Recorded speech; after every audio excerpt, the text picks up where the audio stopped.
Welcome back to my channel Janu art and craft. ఈరోజు మీకు ఛత్రపతి శివాజీ గురించి డ్రాయింగ్ వేస్తూ తన యుద్ధం గురించి ఎక్స్ప్లెయిన్ చేస్తాను, చూసేయండి. 16 సంవత్సరాల వయసులోనే కత్తిపట్టి యుద్ధం చేసిన వీరుడు, యుద్ధంలోనే ఎత్తులకు పై ఎత్తులు వేయడం తెలిసిన ధీరుడు, తమ రాజ్యంలో ప్రజలకు కష్టాలు రాకుండా మహిళల క్షేమం కోరే మహానుభావుడు, సతీ సహగమనాన్ని కూకటి వేళ్లతో ఎదిరించి ఆడవాళ్ల చేత అన్నయ్య అనిపించుకున్నాడు.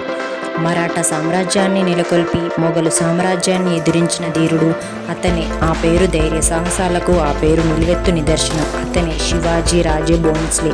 అతనే ఛత్రపతి శివాజీ.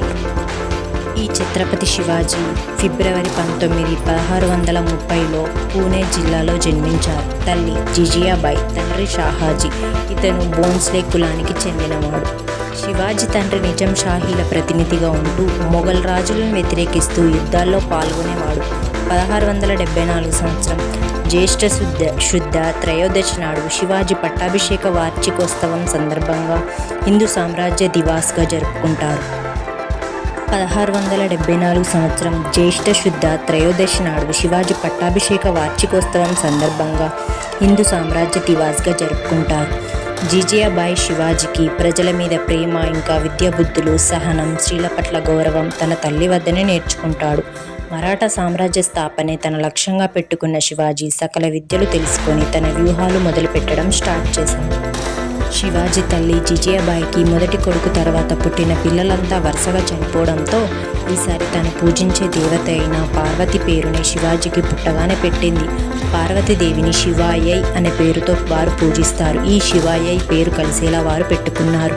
శివాజీకి తన మొదటి గురువు తన తల్లినే. ఇక శివాజీ తండ్రి షాజాహీ ఒక గొప్ప మహారాజు.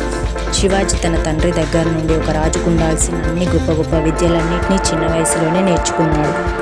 శివాజీ తండ్రి ఒకసారి నిజాం రాజులను ఓడించగా తను గెలుచుకున్న ప్రాంతంలో తన సామ్రాజ్యాన్ని నెలకొల్పడంలో ప్రయత్నిస్తుండగా ఇంతలో మొఘలుల రాజులు వచ్చి మరొకరితో అదృశ్యతో చేతులు కలిపి షాహాజీని ఓడించారు. ఓడిపోయిన షాహాజీకి అదృశ్య రాజు ఒక షరతు పెట్టాడు. తను నివసిస్తున్న పూణే ప్రాంతాన్ని వదిలి బెంగళూరుకి వెళ్ళిపోవాలన్నాడు. అప్పుడు ఆ రాజు తన ప్రాంతాన్ని వదిలి వెళ్ళిపోతాను, కానీ తన సొంత ప్రాంతాన్ని మరొకరి చేతుల్లో పెట్టలేను, తన కుటుంబమే ఈ ప్రాంతాన్ని చూసుకుంటుందని చెప్పి వెళ్ళాడు. ఇక ఈ పూణె ప్రాంతంలోని బాధ్యతలన్నీ తల్లి జిజియాబాయికి అప్పగించి వెళ్తాడు. షాహాజీ పూణేని వదిలి వెళ్లే ముందు తన కొడుకు శివాజీకి అన్ని విద్యలని నేర్పి, అలాగే ముఖ్య అనుచరులతో రాజనీతి వ్యవహారాన్ని నేర్పి తన బెంగళూరుకి వెళ్ళిపోతాడు. తన తండ్రి ఓటమిలని క్షుణ్ణంగా తెలుసుకుని తక్కువ కాలంలోనే అన్ని విద్యలని నేర్చుకుంటాడు. తన తండ్రి స్థాపించిన మరాఠీ సామ్రాజ్యాన్ని మరింత విస్తరింప చేయాలని అనే లక్ష్యంతో ముందుకు నడుస్తాడు. ఇలా అన్నింటికీ సిద్ధమైన శివాజీ కేవలం 17 ఏళ్ల వయసులోనే తన మొట్టమొదటి యుద్ధాన్ని బీజాపూర్ సామ్రాజ్యంతో ప్రకటించి వారిని ఓడించి తన కోటలని తాను సొంతం చేసుకున్నాడు. ఈ ఛత్రపతి శివాజీ గురించి, అంత చిన్న వయసులోనే చేసిన యుద్ధం గురించి నా వీడియో మీకు నచ్చినట్లయితే ఒక్క లైక్ చేయండి.